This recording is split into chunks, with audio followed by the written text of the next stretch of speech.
The scripture said, render to Caesar what's Caesar and to God what's God. Charity doesn't belong in a one-size-fits-all program. Charity belongs to the church. It belongs to local community, people that can look in your eye and talk to you about your life and try to help you recover. Because the poverty might not be economic. It might be spiritual. It could be just emotional. So we need to be able to look at the uniqueness of the Lord.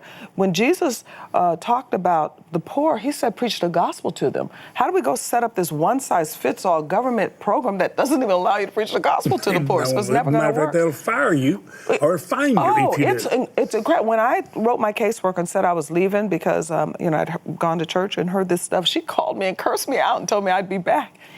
When Jesus was confronted with poverty, when he saw all those homeless people out there, and a lot of them were hungry, he didn't say, send them to the Romans and have them set up a food stamp program. He told his disciples, bring them to me. And then they're like, well, what are we supposed to do with them? He said, you're supposed to feed them. And then he multiplied. And I just know now so much of the scripture that God has already taken care of people by telling the church to, if they bring their tithes and their offerings into the church, that they have meat. We have a lot of programs in the private sector that are really helping people recover. They just don't have the finances to do it more.